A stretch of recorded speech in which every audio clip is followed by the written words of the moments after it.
Fort Worth, Texas, where cattle is king, but horsepower is the name of our game at Texas Motor Speedway, and we've got a couple of four-time winners in our crew this weekend. Kevin Harvick was one of the men to do it. In fact, he did it 4 different times, but how about Kyle Busch? He is going for 5 in a row. That's right, he could become the 3rd only in the Nationwide Series ever to win 5 straight at the same track.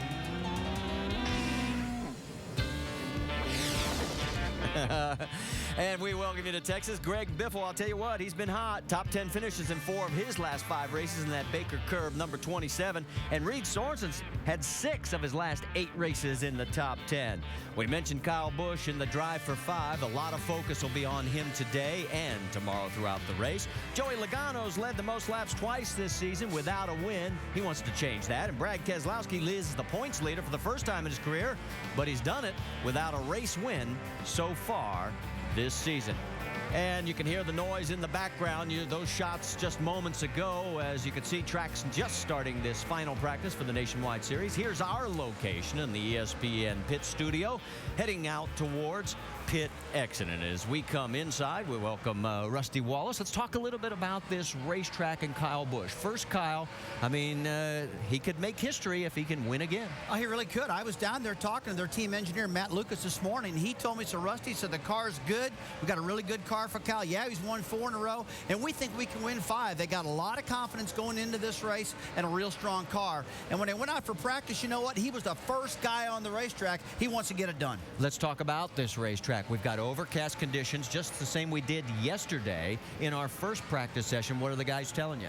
Well, they're telling me right now, don't pay attention to anything last night that we saw because the track was really green, a lot of grip, high speeds, and a little bit of practice. Now, a lot of the teams only run a handful of laps last night because they do have a tire rule. They only get 6 sets of tires to this track, and so they didn't want to burn a setup last night. But today, this session right here, this is the last one. This is the money session. They got to get right now. Expect the cars to still not be like they're going to be this afternoon when they qualify. The track will still be pretty green, and it'll get a lot slicker later, but there are cautious last night, but they're laying it out there today. And the 3rd member of our broadcast crew in the booth this weekend is Andy Petrie, and you're saying, where is he? Well, we find him in the garage area with Baker Curve Racing. Hello, Andy.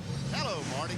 I'm down here with Greg Biffle's team, and Ricky Byers, the crew chief, has agreed to give me a little extra access to their garage stall while they make changes. Now, what they're going to do, they're going to do some spring changes, some front sway bar spring changes where they go through a sweep.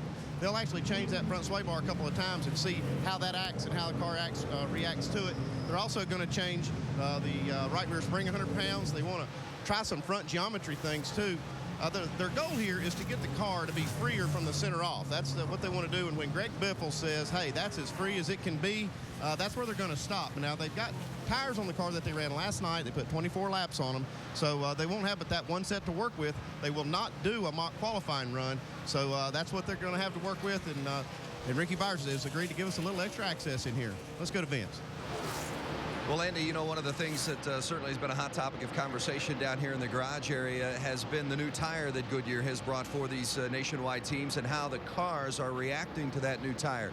Visiting with crew chief Jason Ratcliffe on the 18 of Kyle Busch, he said he's 100% certain they will not race the setup tomorrow that they have used in the 4 previous wins here because of how the tire's reacting. They did start with that winning setup yesterday, however, to get a gauge on exactly how it did react to the new tire. Ratcliffe says they're going in a different direction today. They felt like the new tire tightened up the car, so they'll look to improve on that during this practice session. And with this tight schedule between practice and qualifying, look to Kyle to complete his work as quickly as possible so the team can begin to prep the car for qualifying. Jamie Little? Well, Vince, one of the major stories coming out of the Nationwide Series this week involved JR Motorsports. They announced on Monday that Kelly Byers had been released from his contract. Now, longtime Dale Earnhardt Jr. friend and Sprint Cup Series driver Jamie McMurray is in this seat. Now, the plan is to have him in that car for 9 races this season, including now and the next 5. Now, I spoke to Jamie before he got in the car. He said first time he's ever talked to crew chief Tony Uri Sr. was on Tuesday. He wasn't able to be here for the practice practice session last night. So right now, they're focused on everything from driver comfort to communication skills, guys. They are going to use up every minute of this practice session, Marty. And the communication just wasn't there. Both sides admitted it. Kelly Earnhardt in her interview, Kelly the Byers in his interview. Between he and Pops, just it wasn't working. Yeah, it wasn't working, Marty. And I hate that they only gave him that little bit of time to try to figure this out, because it never got off to the right start from the beginning. I mean, a young driver like this, you got to, get him to understand the team he's working with. And I don't feel like he got a fair shot at that. It just happened too fast. But evidently, they saw something they didn't think was going to get any better at all. Well, Jamie McMurray, as you're on board with him right there, first time he's been behind the wheel. He was not here yesterday for practice. Landon Cassill doing a bit of double duty, driving both the 7 and the 88. Yeah, Jamie is very good in these cars. In fact, when I first started my own team, he won my first and only race so far for me. He's really good at the nationwide cars. These cars take a lot of momentum to keep them going fast, and McMurray knows how to do that.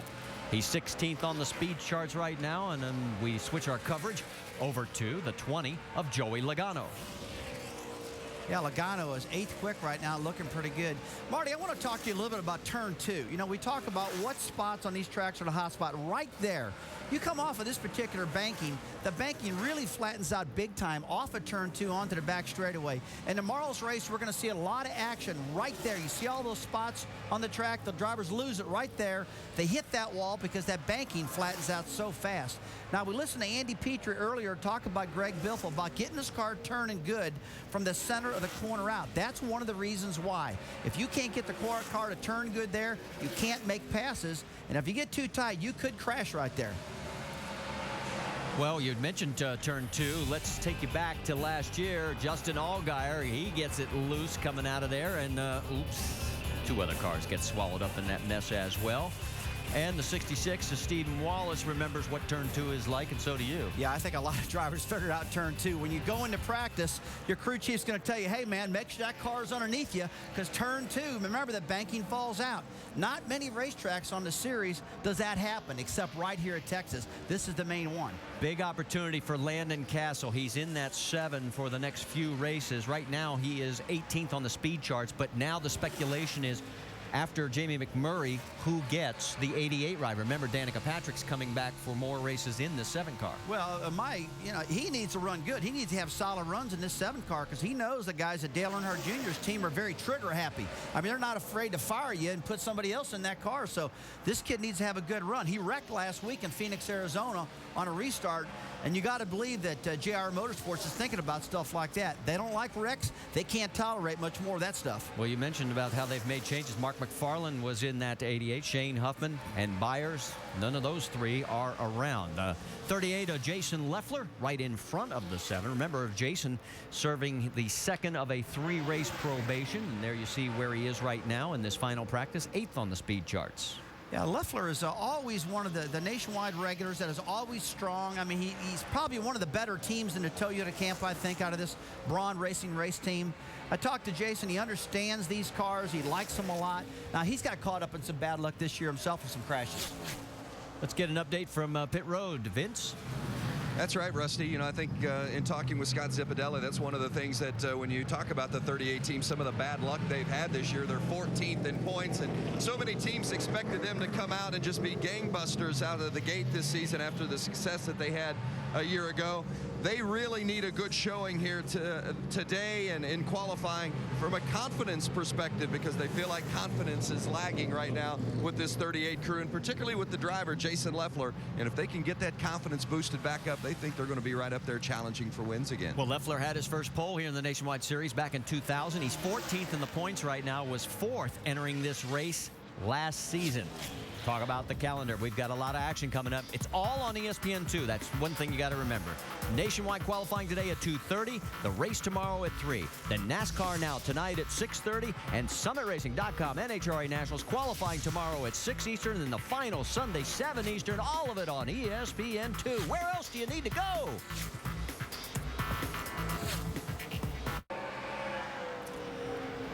Final Final practice here at Texas Motor Speedway at NASCAR Nationwide Series. Justin Allgaier, just as he did yesterday, he's at the top of the speed charts right now. 183.72 miles an hour, 29.39, and there he is heading back out onto the racetrack. You talked to him this morning. Yeah, I had a good conversation with him, and he, I asked him. I got right.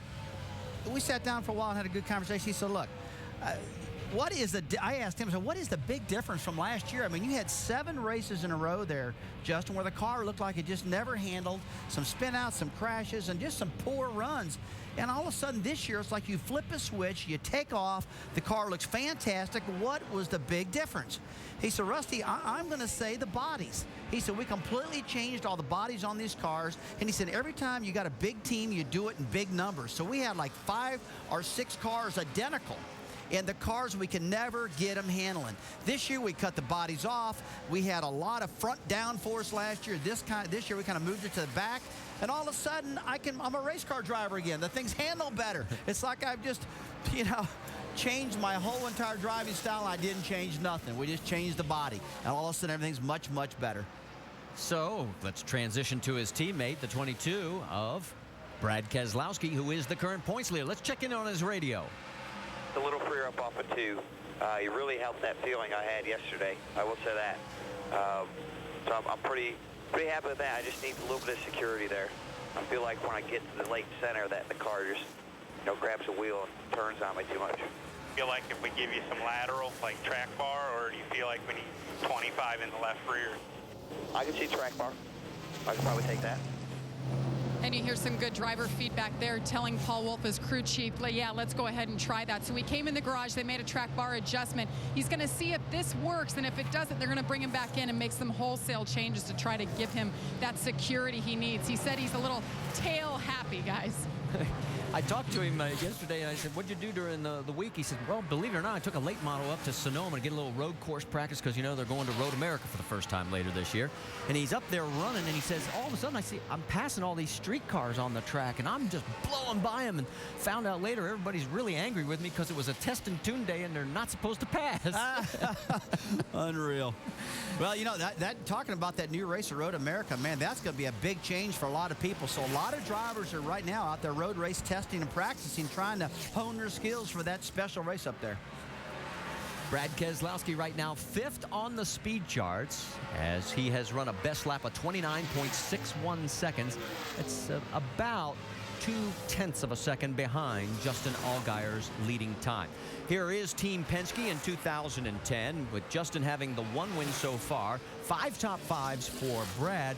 And, of course, he is still looking for that first win, although he is leading the points. Man, but look, that's very, very impressive. It's almost top 5s for both of these teams, and it just goes to show you how well they're working together. Paul Wolfe came on with Brad Keselowski, and I really think that Paul has really helped both teams a lot. This guy's very smart, very calculated. Talked to him this morning, and he felt good about his cars also. We mentioned earlier that Andy is with the 27 of Greg Biffle. Let's check in again, Andy. Yeah, Marty, they made that first run and came in and changed that right rear spring first. Greg liked it, said it helped the car get tighter into the corner, which helped him to arc the car in where he wants it. It also made it freer off. That's what they're looking for. So now they're making a front sway bar change. They're going to go up on the sway bar this first change and see if that'll kind of enhance that little effort that they've got with the platform, changing that right rear spring. Marty? Thanks for the update. Greg makes his way back out onto the track. Well, Marty, I love listening to stuff like this, what Andy says and with the radio conversations, because there is so many different ways to tighten a car up and so many different ways to free a car up. And a lot of it is what the driver likes. I mean, you listen to Brad Keselowski saying, I can handle the track bar instead of left rear spring. Well, both of those things will tighten the car up, but they tighten them up in different ways. Greg Biffle right now, he's won here in the Truck Series and the Cup Series, but never in the Nationwide Series. His best Nationwide Texas finish is second 3 different times.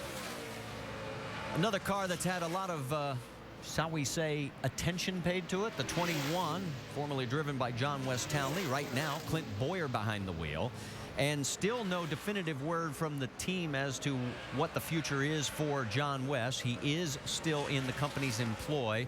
A lot of speculation, but we can't get a lot more information than that from the team right now. I think there's a lot of behind-the-scenes talking. Yeah, I'm sure they're talking a lot about what's going on. I mean, bottom line, John West-Tonley's a young driver. I mean, he's had his lumps. He's had some spins and crashes. And it got to a point, it looks like Richard Childress doesn't want to tolerate it right now. But I really think, you know, even though John's not in this car right now, this is good for this team. This team really didn't know where it was going with a sense of direction with a young driver, whether their cars were good or bad.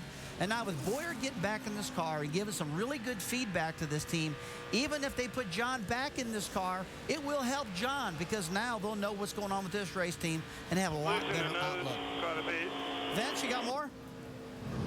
Yeah, just in regards to how that race car is handling, you see Dan Deeringhoff, the crew chief, on the right-hand side of your screen, and Dan told me this morning before they went out for practice that the new tire really threw him for a loop. Yesterday, they were bouncing off the racetrack, dragging the racetrack, and so they only ran 5 laps yesterday.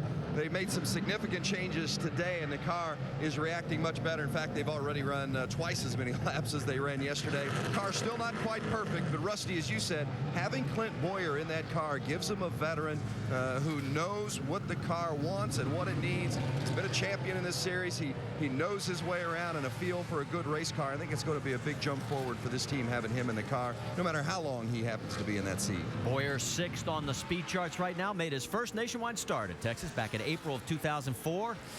Didn't have a good day that day. He finished 36th. Landon Cassill going back out on the track as we head to break. Watch what happens to his onboard camera.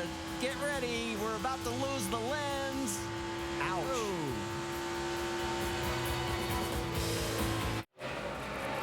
Money time in the NBA. The playoffs tip off on ABC and ESPN tomorrow, and the action begins on ABC at 3 Eastern. King James and the top-seeded Cavs start the championship run against the Bulls. Then at 5:30 Eastern on ESPN, it's Brandon Jennings and the Bucks taking on Joe Johnson and the Hawks. Coverage begins on ABC 2:30 Eastern with GMC Sierra NBA Countdown. First round of the NBA playoffs on ABC and ESPN tomorrow. Back here at Texas Motor Speedway on board with Stephen Wallace right now. 17th on the speed charts, and if you were with us last week, you know he had a tire go explode on him, basically get cut and put him into the wall, and he's already nursing that broken foot, and it aggravated it. Yeah, it did aggravate a little bit. He told me after the race, he says, man, that hurt. And he went back and got a re-x-ray, and everything looked the same. It just really bumped it up pretty hard. But tell you what, mentally, he's been pretty down after the last 3 weeks in a row, and a blown tire, then 4 wide in Nashville with a crash there, and all kind of things going wrong, ruining what was a wonderful start. So got to get him pumped back up. You mentioned Nashville. Watch the 66. He's going to get nudged right here as they're 4 wide, nowhere to go. The arrow takes him loose. He goes hard into the wall. That's where the bones were fractured, 2 toes and 1 in his foot on the right foot. And then last week, there's where the tire just gives way, and that smack into the 0-1 Mike Wallace and into the wall re-aggravated the injury, and he is in some considerable pain, although he doesn't want to admit it. You can tell. Yeah, he is definitely in pain. And I talked to his crew chief, Scott McDougal, this morning, and, you know, they got fast cars. They've have top 10 cars every single race, and he said, man, Rusty, I just hope this stuff comes in threes and stops, and we get this thing back on track. The team is still real upbeat, and they're trying to turn it around this week. Well, he's dropped 10 positions in the points in the last 3 races from 6th to 16th, and they're going to try and rebound. Checking in on Justin Allgaier, still our #1 on the speed charts. There you see his numbers from both practices. Jamie, what are you hearing? Well, although he is at the top of the speed charts, the car hasn't been perfect. This is feedback he gave his team just moments ago. Feel like that was valence, or what do you think? Yeah, I think so. You know, like the corner entry where you cut it off the wall, I feel like maybe you got a little left front pop, and then coming up out of the corner, I feel like you kind of, you know, maybe it doesn't really feel like it's flying the left front per se. It just kind of feels like that the fronts kind of start to lose a little bit of grip, and you catch back up to it late, you know, right up by the fence, which isn't necessarily a good thing. And crew chief Chad Walter, basically what he heard there is losing front grip. So they came in, they made front shock adjustments. They're trying some different front shocks. They were only in the garage a couple of minutes. Now he's back out, seeing if that'll help the car. And Jamie, as you finish up, the sun is peeking out. We can see the shadow of the race car for the first time in 2 days. Yeah, Marty, what's going to happen now? These drivers are going to go back on the racetrack and they're going to say, hey, man, this car's handling different now. What'd you change on it? And the crew chief's going to say, I didn't change nothing. It's all about the weather and all about track temperature right now coming up, making these cars handle much different. And we're hearing a little bit out of that with Justin Allgaier right now, complaining about his car as he steers it off the wall to the bottom. He's got a kind of a real weak feeling in the left front of the car. It doesn't feel like it's gripping and turning well. While he brings it in, the 27 of Greg Biffle is back in the garage area, and they've dropped down to 18th on the charts. What are they telling you, Andy? Well, Marty, that first change, that right rear spring, they really liked it, but they came in and changed that front sway bar, went up, and it did a couple of things Greg kind of liked, but mostly he didn't like it. So they took it out and went the other way on the sway bar, and guess what? He didn't like that either. So they're going back to the original sway bar that they had, and now they're going to try some front geometry things that maybe can get Greg what he's looking for. He says that the guys that he's got to beat, Kyle Busch and Logano, some of those guys are really eating up that white line, and he can't do that yet. So he really wants to get his car where he can put that left front tire on the white line. Yeah, I like that. I mean, he's talking about really flying around the bottom of that racetrack. You know, hey, Marty, I was a bottom feeder when I drove. That meant I wanted to be right on the bottom of the track. I wanted to take the shortest distance around. A lot of these guys get up on top of the track. Nothing wrong with that, but you can tell that Greg knows if he's going to make some passes, he's got to get it on the bottom also, and he's got to get that car turning well in order to do that. Well, one guy who does know how to turn around this 1.5-mile track is that guy right there, Kevin Harvick. He is a 4-time winner at this track. Let's take you back and show you those 4. March 31st, 2001. In 2005, Kyle has problems, and Kevin ends up coming across the line to pick up win number 2. Then in 2006, in the November race, chalk up win number 3. And then in 2007, 1 year later, he does it again. You see that, all those victories in RCR cars, Richard Childress Racing. And Andy brought up a good point last week at Phoenix, Arizona. He had some good runs in that RCR car. Why start his own team? But it's working good for him. The numbers are a little bit deceiving, though, when you look at just the last 3 races. He has only one top 25 finish in his last 3 Texas starts. So a bit of a down streak for him right now that I'm sure he is aware of, doesn't want to talk about, and wants to change with another win this weekend. But he's got quite a bit of momentum going on with his 33 car. It's run strong all year long, and Marty, he'll probably tell you, hey, forget those old statistics from the past. Right now, I've got momentum on my side. This car feels good here. My team is strong, and let's just forget about what happened in the past. He's a 2-time winner this year as we shift our coverage to the 62 of Brendan Gaughan, coming off his first top 5 of the season, as he and Brad Parrott getting the communication on track together. And he has won 4 times here in the Truck Series, so this is a good track for him. He loves Texas Motor Speedway. He's told me that he thinks about this all the time, and he's got his new sponsor, Lone Star Title Loans, on the car. He's coming off a 4th place run last weekend. But he told me that the cars were real tight in last night's practice. And another deal, they're not going to pay a lot of attention to last night. But the biggest problem is trying to get these crew chiefs and drivers to get the right lingo. And Vince, they constantly work on that. Well, that's for sure, Rusty, and you know as well as anybody that communication is key and can make a huge difference. And I think we've started to see that, and I'm sure you have from an ownership standpoint, see that improve between Brendan Gaughan and Brad Parrott. And I think that the back-to-back top 10s proof of that. He's saying the car's not doesn't have the downforce that he'd like right now, or the sound bite or the side bite, and he feels like the pressure is all on the right front all the time. So they're looking to make a shock change up front and see if they can adjust on that and get that car a little bit more comfortable. Doesn't feel like it has the speed because of the way it's coming off the corners that he's going to need to be competitive right now. Brendan 23rd on the speed chart right now as he pulls back into the garage area. Checking in on the 21 of Clint Bowyer. We were talking about that bump right there in turn number 2, and you were telling me how you learned something from the folks here at Texas Motor Speedway. Yeah, I really did, for the fix the track, our Iowa racetrack. Take a look at the bump. Now, watch his left side of this car as he gets down right on the white line. You're going to see it hit right there. It jumps up out of the racetrack, comes back down. And you know, a lot of racetracks, Marty, across the tunnels as you drive in, the tracks seem to sink there a little bit. Well, Texas Motor Speedway tried a new deal, and it worked pretty doggone good. They actually put polyurethane. They pumped polyurethane under the asphalt and lifted the bump.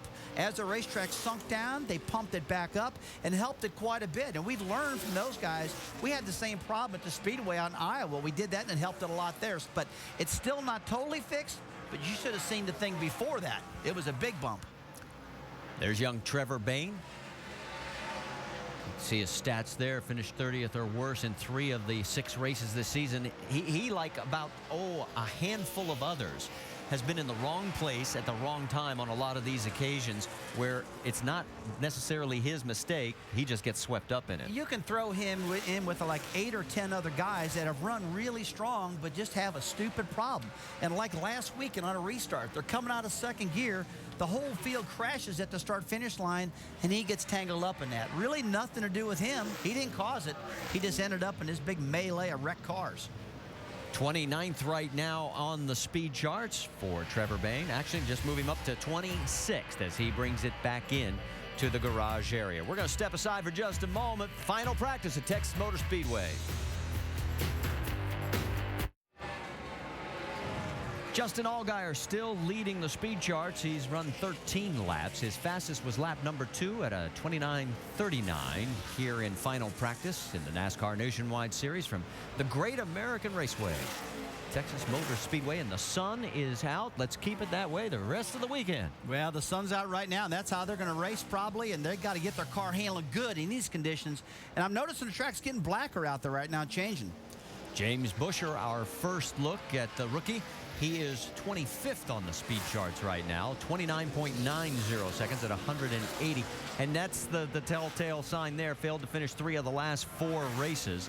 And his best finished 28th or worse in those 4. Yeah, but he's ran a lot better than that, Marty. He's another guy that we can throw in those 10 drivers that have had crazy problems that every time he's on the track, that number 1 car has been strong, it's been fast, but he keeps getting caught up in problems. Buescher, one of 4 Texas drivers. He's from Plano. Also Colin Brown, Robert Richardson Jr., and David Starr. And speaking of Colin Brown, it's like we have ESPN between us and the camera guys. He's one of the guys we're talking about that in that top 10 of guys that just had bad luck that keeps crashing. He's crashed about a majority of the races this year. 4 times this year he's wrecked and really lost a lot of points because of it. And he and Ricky Stenhouse Jr. still must qualify on speed. So 2:30 today Eastern time is going to be very important for them. One guy who's not going to have to worry about qualifying is Kyle Busch. He is 2nd on the speed charts. He's run a total of 17 laps. And you saw how many laps he's led here. In the last 4 races that he has won, Jamie, he has led 82% of the laps. He's really been unbelievable here. And, you know, Vince talked about at the top of the show about running a different setup here for this new tire. Well, this team, although they've been sitting second pretty much the entire practice session, they have spent so much time in the garage. They've had that car up on its jack stands on the right-hand side, looking under it. Jason Ratcliffe has been working underneath the car. What Kyle's saying is he cannot keep it down on the bottom of the racetrack on that white line. And when he's up high, he can't get down there. So obviously that is the preferred line, and he's working on keeping that car there. Vince? Well, and right behind Kyle, when you saw Kyle make that pass, was the yellow 98 of Paul Menard. Menard's going to be coming in here before too long, but he's been one of the best stories in NASCAR this year. You look at him, he's 6th in points in the Nationwide Series, 11th in points in the Cup Series. He has had some really good runs, 11th or better in 5 of the 6 nationwide races this season.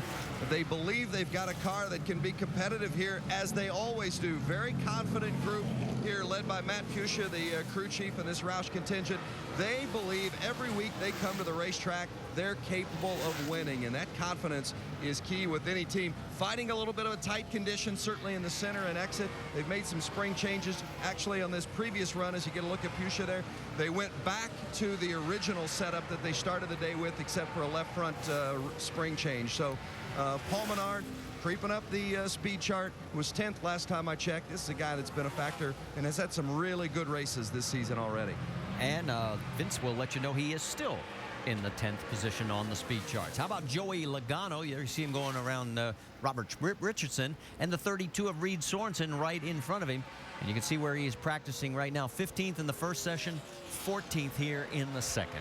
Yeah, not a bad practice session. I mean, he's looking pretty good out there. Still trying to understand this new tire that Goodyear's brought, which I hear is a lot better tire, more grip.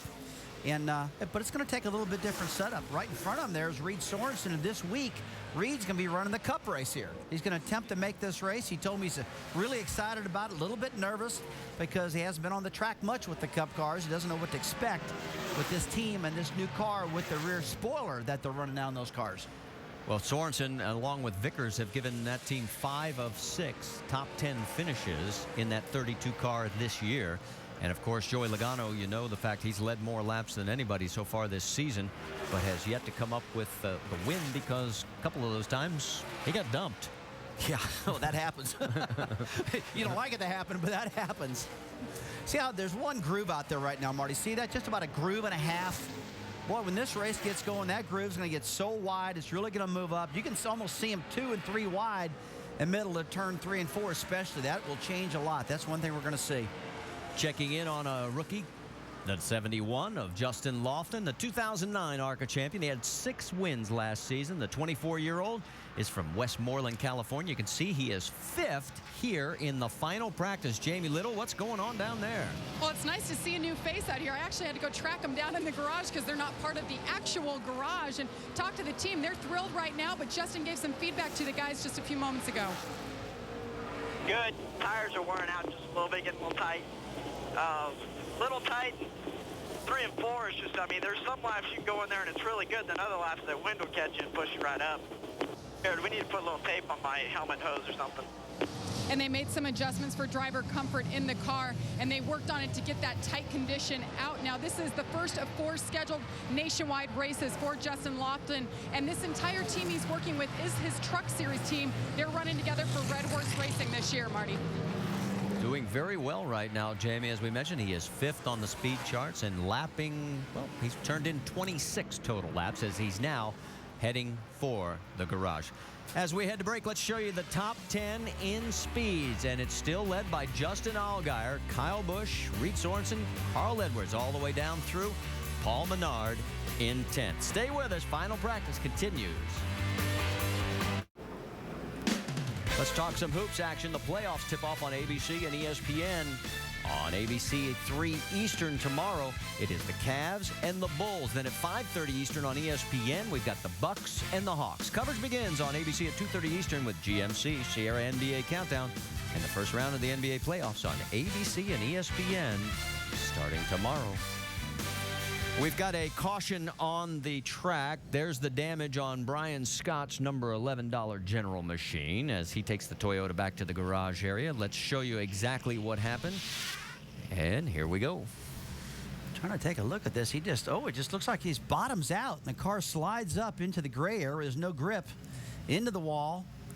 It looks like the left front tire's down in that car. Yeah, I was seeing the sparks, and I'm thinking the same thing, that he's got a tire down. Yeah, he might have blown out the left front tire going at the corner, couldn't steer it, and got up in the wall, so it looks like to me.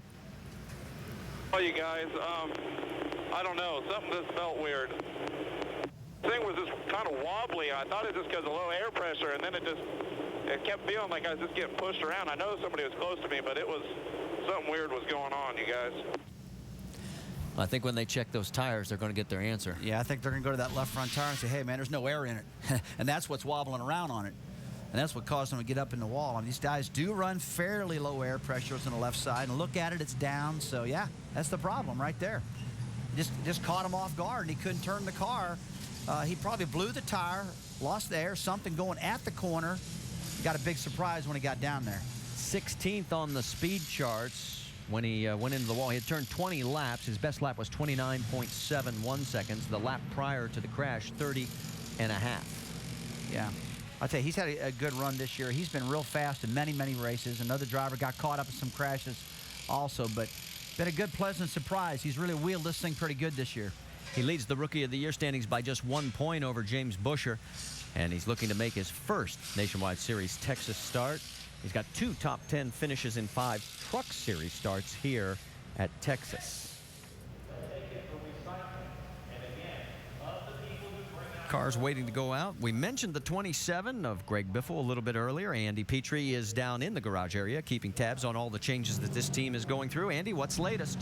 Oh, the latest thing, Marty, is they're doing that left rear spring sweep where they'll try 2 or 3 different left rear springs and see how the car acts. But one of the problems that these crew chiefs face is they have to do a lot of this practice on one set of tires. All of it, in fact. They have about as many laps on these tires as they would in a normal green flag run at this point. So it makes it really hard to evaluate the changes. You can see here the crew members were checking that tire wear just to make sure they had enough rubber on there to go back out. And so when they make these changes, it's really difficult to understand whether it is the tires wearing out or is it what they've changed on the car that's actually affected what they're feeling. So it's tough being a crew chief down here, but you can see Ricky Byers, he's looking at his notes, and they'll take all this data and look at it when this practice is over. Marty? And you were noticing, Rusty, that it looked like the track bar was up a little bit for your liking. Oh, yeah, I kind of look at all these track bars. I'm a motorhead, no doubt about that, and I walk around and look at this stuff, and so you can tell that they're trying to make the car turn real good with it being that high. The higher that track bar is, generally the more it makes the car turn. Actually have that left front wheel hook that white line like Greg's trying to do and get it around there. We mentioned earlier Jason Leffler's looking for a very good rebound after some disappointing finishes. He is with Vince Welch. Well, Leffler in the 38 was third here in November and 13th on the speed chart here in this practice, getting ready to prep the car for a qualifying run. What characteristics did your car have in practice? It was a little tight, but it wasn't bad. I mean, we did a 20-lap run right off the trailer there or this morning, and Great Clips Camry's really good. So looking forward to it. We decided, we got so many laps on the tires, you got to quit working on it basically, and you won't learn anything. So we're going to do a qualifying run. Hopefully that goes good, and start up front. We'll make our day a little easier tomorrow. 14th in points right now. You were 4th in points at this point a year ago. What's been the issue, and how has this team focusing on regrouping and getting it turned around? Well, we got crashed a couple times here in the first 6 races, and then on top of that, we just haven't had the performance. Those things go hand in hand sometimes. So we just regrouped this week, trying to get more in line with our teammates and the 32 car, and just helps communication across the board. So 32's been running really good. So Scott Zipadelli's doing an awesome job, and we just had to regroup, kind of go back and punt a little bit. So it's working out for us. We expect it to. Always expect the 38 to be running up toward the front, Marty. Well, you heard Jason mention the fact that qualifying's important. 8 of the last 9 Texas races were won from a top 10 starting position. We'll have qualifying at 2:30 Eastern. Work going on in the garage area for Brad Keselowski here in the final practice at Texas Motor Speedway. The NASCAR Nationwide Series, where we'll have qualifying later this afternoon at 2:30 Eastern time, and our race coverage tomorrow at 3 p.m. Eastern. And here's a guy who's got to qualify on speed, Ricky Stenhouse Jr. You can see he is 33rd here in the final practice, and big difference from yesterday's speeds. What's going on there? Oh, it's just a track change, a whole lot. I mean, from last night, forget about what happened last night. Look at today. And you got to believe he's a little bit nervous right now with being 33rd. Pretty soon they're going to have to probably get this car blocked up in what I call a qualifying attempt and see what it's really got, because that's the main thing he needs to focus on right now, getting this car in the field. So he continues to turn laps here at the 1.5 mile Texas Motor Speedway. And Jamie McMurray in the 88 back out onto the track now in the 22nd position. We listened in on the radio. Here was the traffic with he and Pops Uri. It maybe felt a little better over the bumps, but the entry was a fair amount looser, and then nothing through the middle and off. It just quite a bit tighter. I didn't really like that at all. I really think if you could make that other spring you had in the left front work, the entry is so much better with it that would be better. It's just we got to make the car, drive off a little better with it. All right, let's put the 2 rear springs in we ran last year, Katie. And let's put the left front back. Let him feel that. As you heard, Jamie McMurray not feeling good about the car, but they did make those spring changes for the 88. We'll see how that affects. They were 22nd on the speed chart as he went out for this particular run. And just putting that veteran in the race car. You mentioned now Kelly Byers not in the car now, and having McMurray in there gives them a veteran sense and a veteran's perspective on this car. Been a while, though, for McMurray since he's running a nationwide race since Homestead of '08, but it doesn't take long for a Daytona 500 winner to pick it back up, does it? Well, he's a Daytona 500 with a lot of experience in these type of cars also, Vince. And one thing Pops needs to do in my mind is really listen to Jamie, because now he's got a veteran in this car. If Jamie says it's not right, it's just not right. He can't say, hey, boy, drive the car a different way. It'll come to you. If Jamie says this car's not good through the bumps, they got to fix it. You heard Pop say, hey, I want to go back to some different rear springs. We'll try to make that left front spring work like Jamie wants. But I really think if Jamie and Pops can get this rhythm going, these guys could be awful, awful fast, because McMurray, he can get it done. Let's take a look at McMurray's numbers in the Nationwide Series. And here's his career with 171 starts with 7 victories, 27 top 5 finishes. This is now the 9th different driver in this number 88 JR Motorsports car since November of 2005, when Mark McFarland made the first start for the team there. Yeah, you can see that JR's trying to figure it out. No doubt about that. He's not afraid of moving people around and getting the right pilot in that thing. He did really good with Brad Keselowski last year. Did so good, he left the team and went somewhere else. Let's check in again on the 27. Andy, what's going on? Hey, Marty, they're changing front shocks now. They've kind of gone through their matrix of everything they wanted to try, and so now they're going to the front shocks to see if they can gain a little bit of front grip. That's what they're looking for, just a little more front grip. I've talked to one of the guys on the team, and they said this new tire is really showing that it's going to be tight, that they have to do a lot of things, everything they can to try to gain front grip. So that's what they're going to do, is try these shocks. You can see them right there monitoring this tire wear still very closely to see how that's going to affect what they're changing. But that's what they're doing down here, just looking for a little extra front grip. Marty? Andy, a question for you. Do you get a sense that these guys feel like they're on the right track, or do you get the sense that maybe they're getting a little frustrated? No, Marty, they're on the right track. And when you got somebody like Biffle driving the car, you know, you can go by what he's saying. Even if the times are slowing down, and you know, he's got a good feel for what these tires are doing. And if they're going off, he can kind of tell them and steer them in the right direction. So this shock change, if Greg likes it, they'll stay with it. You know, they have a little extra motivation, too. This sponsor, Redman's, going away in June, and they want to get out here and win a race, because it'll be a lot easier to sell sponsorship on this car, saying, hey, we're race winner this year. And so you can see this team is down here. They're very, very focused, and you can see how hard they've been working during this practice session. Well, Ricky Byers, man right there, has had success here in 2005. He was crew chief on Kevin Harvick's winning car, so he knows how to get it done. Yeah, that Redman, he does know how to get it done. And back to that sponsor going away, this was a 10-race deal for this team, and I'm sure they've been running strong all year long. They try to talk these guys into some more races yet. It'd probably be wise if they stayed with this team, because Biffle in this car, they've been looking very, very good. Let's check in on Shelby Howard from Greenwood, Indiana. He's turned 17 laps. His best was a 29.92. He's 29th on the speed charts. There you can see he's got 3 career ARCA Series wins. And this is one of those teams, not a high-dollar effort, and they've had some moderate successes from time to time, but still trying to break through with that big top 5 performance. Well, there's been many times this year, Marty, that I've looked at the 70 car with Shelby and went, wow, that thing is flat flying. They got it together today, but they just can't seem to close the deal. They're fast early in the race. They seem like they've been fast off and on in the middle, but can't get the deal done late and can't keep that consistency going. They'll work on it, and they'll get better. He finished 16th in the nationwide start at Nashville just 2 weeks ago. Michael Annett on screen now. Finished 33rd last week at Phoenix, as you can see, and he dropped 3 positions in the points. Trying to rebound. Big hockey fan. Used to play hockey. We've talked about that in prior shows, and I'm sure with the NHL playoffs going on, he's probably checking a few of the games out. Yeah, he probably is. A really good little driver here out of Iowa. Runs that car hard. But, man, last weekend at Phoenix, Arizona, got in the wall in practice. The very first lap when he got on the track, he had to go to a backup car. And it's like that doomed his performance. Just couldn't get the speed out of this 15 the rest of the week. But I see he's got his sponsor back on Pilot Travel Centers this weekend. Did not have a sponsor last week. And I think this is his style of racetrack. He likes these fast tracks. And there's Mike Wallace, currently 9th in the Nationwide Series points. That's the best, as you can see, without a top 10 finish. He's 43rd, that though. left spring allows the thing to wiggle throughout the whole corner. Yeah, you can tell he's not happy. He's 43rd on the speed chart right now. Yeah, talk about the left rear spring. Probably took spring out of it, made the car loose all through the center of the corner. We've been hearing about a left rear spring a lot in practice. First time we've seen Carl Edwards this entire final practice. He is bumped down to the 6th position, as there are some teams now taping up and doing the mock qualifying runs. Carl, even though he's 4 points behind in second place in the championship points, has yet to have a win, and it hasn't been the typical Carl Edwards kind of season. It really hasn't been. You and I were talking off camera a little while ago, and I said it's like he's been very, very quiet all year long.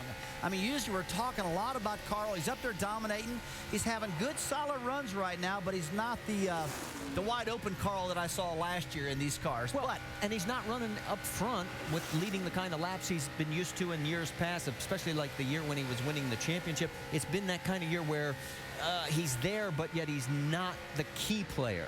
And Marty, I got a theory about that. I really think that in March, when these guys only ran one time in the entire month of March, it really killed the rhythm, the momentum of a lot of these nationwide teams. All I hear is constant complaints from the teams down there like, I hate the way this schedule turned out. I really think it screwed up these guys, and now they'll get better and better, and we'll see the real drivers from here on out. Well, let's show you some numbers on Carl Edwards. It gives you an idea of his last 6 Nationwide Series seasons with 25 wins and 19 poles. As we head to commercial break, final practice continues here at Texas.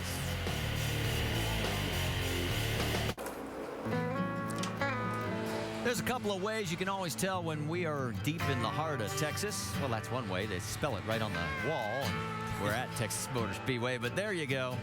Cattle, horses, oil wells, and a lot of horsepower here at this 1.5 mile oval. The clouds starting to roll back in a little bit. We do have a chance for rain a little bit later in the day. Let's check in again. They're making more changes on that 27 car, Andy. Yeah, Marty and Rusty. Look here. They're looking for front grip.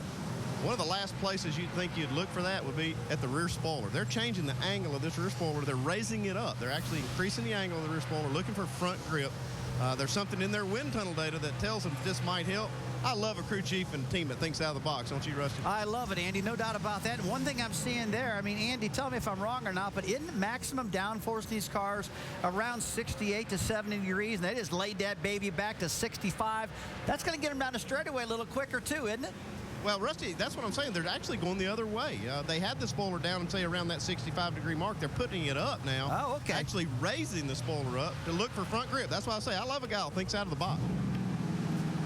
Well, that'll get him down the corner a little bit better with more stability, and maybe he can be aggressive on the wheel and keep it on the bottom more like that. You never know. And if you told the driver, hey, I want to give you more downforce, and I know you're tight, evidently he's agreed with this change and going for it. Might as well try it. Greg Biffle goes back out onto the track. He is 20th on the speed charts right now. His best at 29.75 seconds. To give you an idea, Justin Allgaier, 29.39 is our top speed. Marty, you know what? I don't think while I was driving I've ever had a car handle better when I laid the spoiler back. When I stood it up, it always handled better. So I like the direction he's going.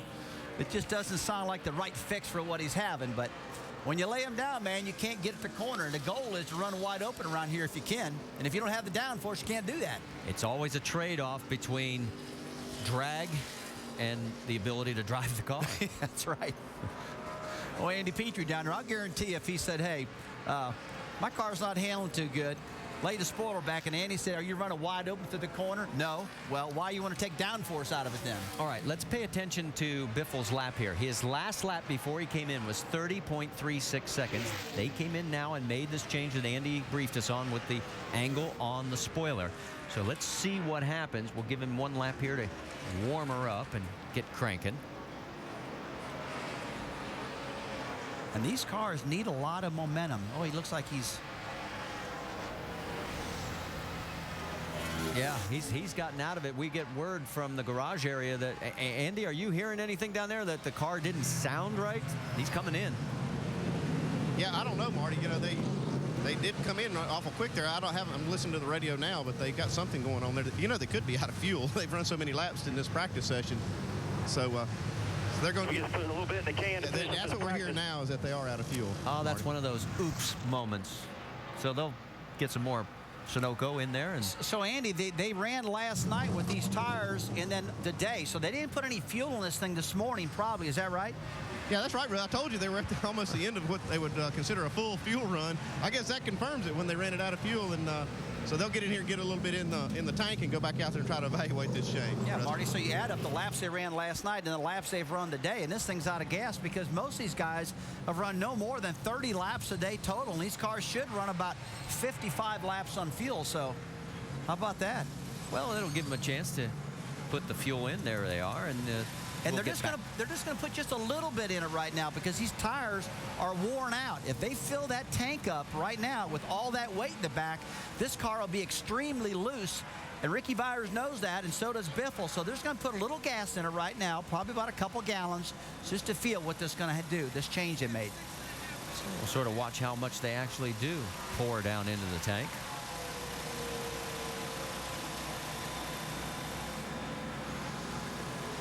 And you're right. The camera guy holding the trunk lid for him? I don't know. No, it's not the camera He's guy. in there with him.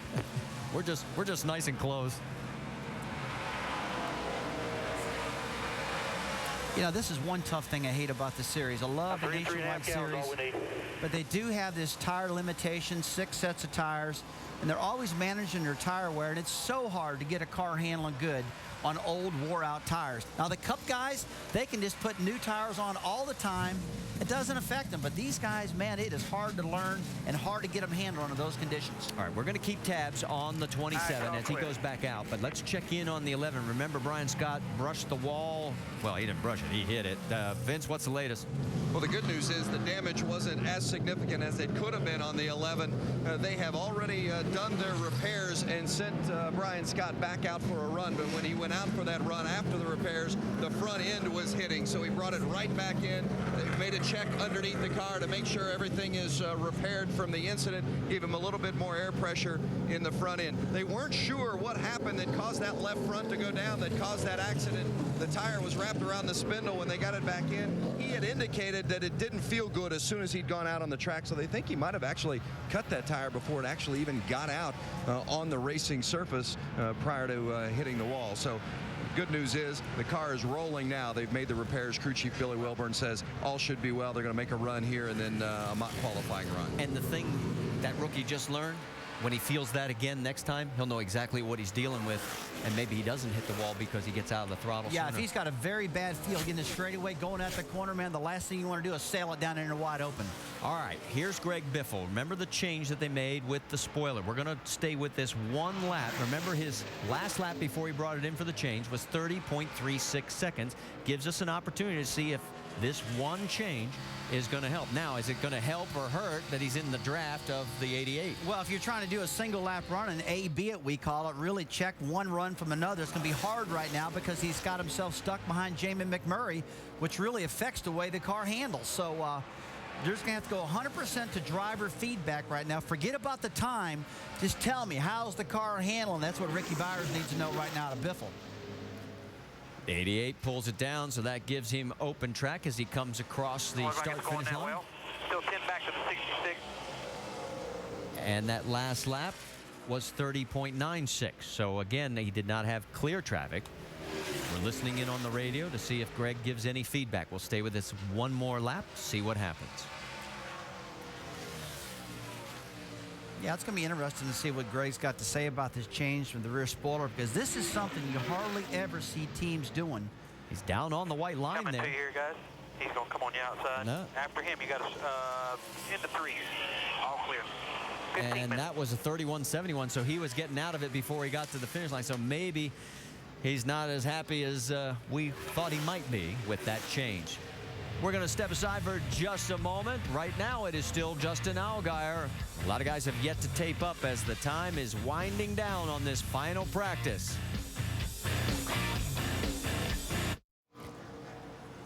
Back here at the Nationwide Series final practice at Texas Motor Speedway. As you can see, Carl Edwards looks like they're getting ready for a mock qualifying run as we got about 12 minutes left in this final practice. Vince? Jamie, I'm sorry. That's all right. It's actually Jamie. You know, we talked about they brought a brand new tire here. Well, this just came off of Carl Edwards' car. 40 38 laps on this tire right here. No problems whatsoever. Drew Blickensderfer, his crew chief, very happy with that because he's noticing a lot of other teams are having tire wear issues. Now they're putting the sticker tires on. They're going to tape Carl up. He's going to go out and do a mock qualifying run and see if he can get his second pole in a row. And we just noticed Mike Bliss on the speed charts. He taped up and has moved up to the number 2 spot. So everybody's starting to load up now for these mock qualifying runs and get ready to see where they'll shake out come 2:30. You saw Jack Roush over on the left side of that view as we go back out onto the track with the 33 of Kevin Harvick, who is 13th right now without taping up. Yeah, that's a pretty good speed out of Kevin Harvick right now. But I tell you, guys are getting a little bit nervous right now, starting to run out of time in this last practice session, the final practice session as it is, because they want to get these cars, new tires on them, tape them up, and see what they're going to do in qualifying, because this particular track has a bad tendency of getting real loose when these guys go out to qualify, and they don't want any surprises. Well, and sometimes we see tracks where guys, you know, the real experienced guys will run, 10, 15 laps and then park it. They'll be happy with it. I'm looking at the charts. Here's Kyle Busch running 26 laps. Kevin Harvick has just run his 25th lap. There's Brad Keselowski. He's run 30 laps. There's teams that are looking for a lot of answers right now. Yeah, probably the reason, Marty, because of the changing track conditions and the new tire. Those two things right there. And another thing, this is the first time, you know, they've been at Texas this year. We usually run twice here, and so that's the first time. He's blocked up right there. Let's take a look at what Brad Keselowski does out there. Looks like he's going for it right now. But yeah, a lot of changes, just like you said. Tires, weather. And it's going to cause them to move around a little bit. Brad's last lap, 30.24 seconds. That is not his best. He is 10th on the speed charts right now. 10 minutes remaining here in this final practice. So if you're going to make the run, it's time. Yeah, and we got threatening rain out there. It's just getting a lot darker outside right now. There's some rain coming. They don't want to have to deal with that. Take a look at Trevor Bayne. He's got the number 99 car getting wound up for about 10 minutes left in practice. Let's see what he's got. And you notice that a lot of empty space on that car. Aaron's not on the paint scheme as of right now on that 99. Don't know if that's just the fact that maybe they put a different body on and they haven't had a chance to put them up. We'll have to check on that. I'd probably venture to say they just don't have a sponsor. I mean, Gary Bechtel's helping Trevor a lot with this car. They formed a new corporation, Diamond Waltrip Racing, and Gary's helped this team a lot. Here's Logano. Joey Logano out on track, 16th on the charts right now. His best lap, 29.68 seconds. There's the best 5-lap average. You saw those numbers. Boy, he's hugging that bottom. Yeah, I like it when I see that. I mean, it comes off the corner with that left front right on the bottom. That you can really feel that car's eating up the bottom of that track. Nothing looks good right now. Remember we mentioned Brad Keselowski was out on a run. He just moved to the top of the speed charts at 29.38. Here comes Joey. See how he does here. If he gets any improvement, no. He is 29.80 seconds. That's a little over a 1/10 of a second off of his best time. Yeah, it doesn't look like Logano's blocked up in a qualifying attempt right there. And if he was, it wasn't a good one. No, see the grill open up quite a bit. That's kind of the race tape configuration, they call it. Paul Menard, 14th on the speed charts right now. There you see the stat on his performance, and you heard Vince talking about this team both here in the Nationwide Series and in Sprint Cup. I mean, he is having a very good beginning to 2010. Yeah, he really has. Now, it looks like he's taped up doing a qualifying attempt right now. You see that duct tape all over the top of the grill, not letting the airflow come inside. And a lot of folks at home go, what's that mean when they put tape on the grill? Man, they put that tape over, just makes the car aerodynamically slicker, just makes it run faster. Just a little bit of air going through there, just to cool that radiator just a little bit. Justin Allgaier, who has been very good all weekend long, yesterday and today, as he was the leader yesterday, and now he's number 2. Well, and now, just went to number 1 as he is taped up for his mock qualifying effort. Man, he's been the real deal all week long. Last night he was fastest this morning, fastest right now. This guy's got a good car. Well, just look at the front of the car. I mean, it's just, you don't see it bouncing. It's not sliding side to side. It is just glued. He told me this morning, he said, we had these bodies all screwed up on these cars the second half of last year. We've went back, changed everything around, and it turned me back into a race car driver. He really likes the way these things drive, and obvious evidence with the speed. Well, his fastest was a 29.30, followed by 29.38 seconds on that second lap. How about the 27 of Greg Biffle? We've been following that team. Right now, 22nd on the charts. They're still looking for answers on trying to get more speed. So as he takes it back to the garage area, Jamie McMurray continues to make laps. He's 25th on the speed charts. So again, a lot of cars doing a lot of laps, still looking for answers. The NBA playoffs tip off on ABC and ESPN tomorrow. Action begins on ABC at 3 Eastern. We've got the Cavs against the Bulls. Then at 5:30 Eastern, it's the Bucks and the Hawks. Coverage begins on ABC at 2:30 Eastern with GMC Sierra. NBA Countdown, the first round of the NBA playoffs on ABC and ESPN tomorrow. Stephen Wallace just went to be position number 2 as he is taped up for a mock qualifying run, and he has equaled the time set by Justin Allgaier, 29.30. It looks like he took that broken right foot and just planted it to the floorboard, and it's working for him right now. So far, so good for him. On the second lap, a 29.71 second run. Carl Edwards, you see his final practice numbers right now. As we mentioned, he was taping up and doing his mock qualifying run, as Jamie Little reported.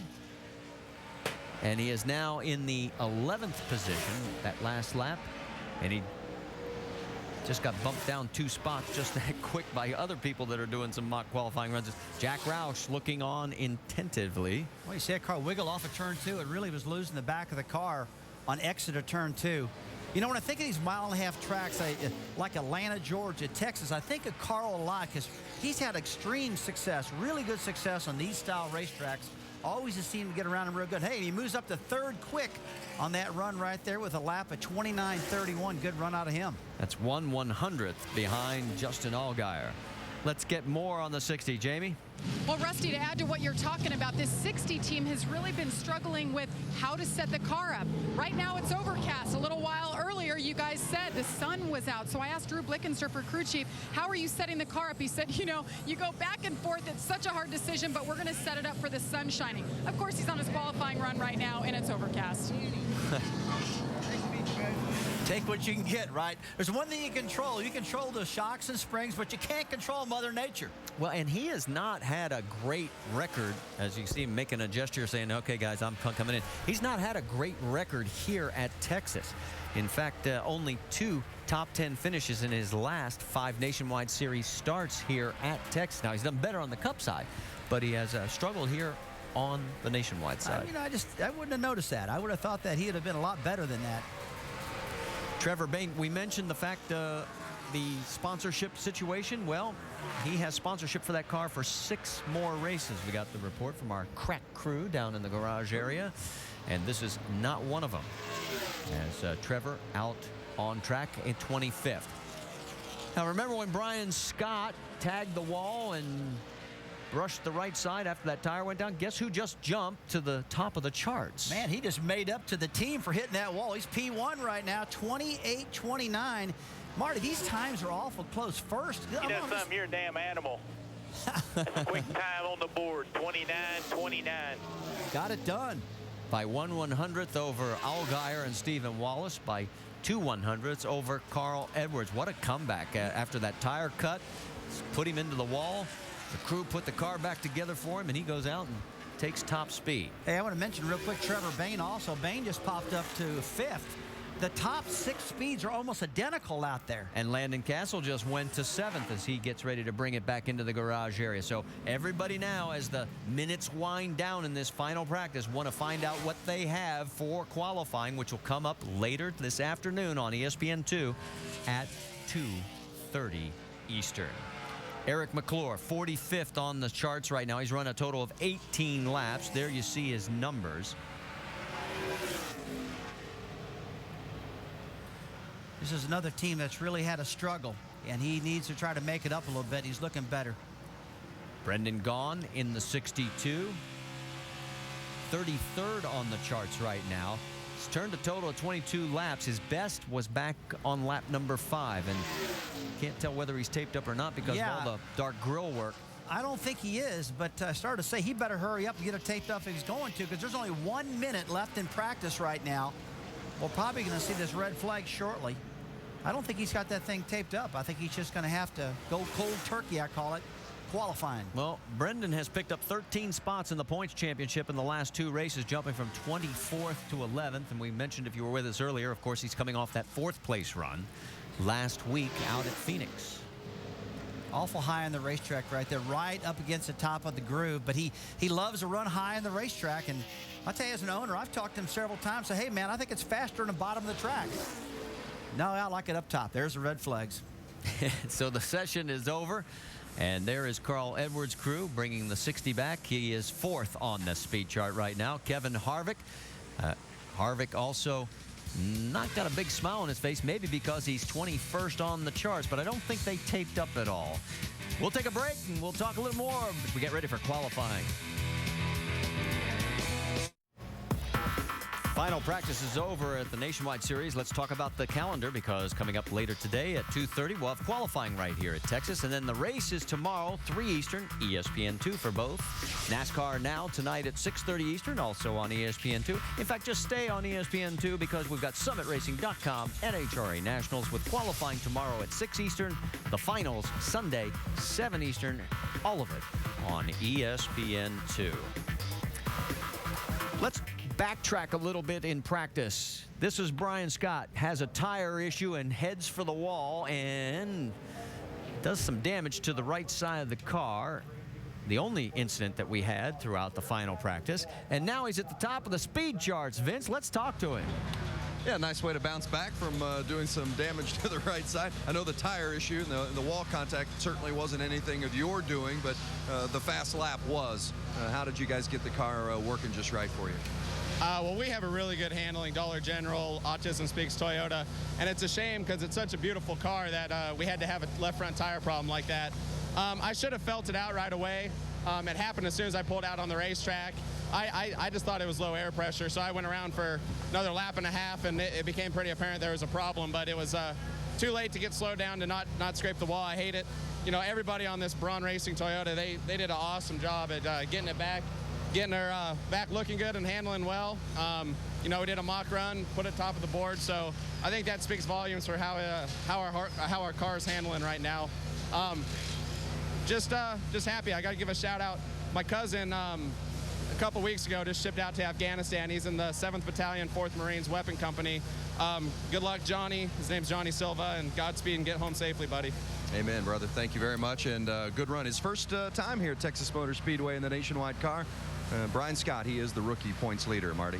The 22-year-old, we'll find out what happens a little bit later. Remember, 8 of the last 9 Texas races were won from a top 10 starting position, so qualifying is going to be imperative. Practice is over. We'll put it to the test. In less than 2 hours, the Nationwide Series will set the field. Our qualifying action at 2:30 Eastern.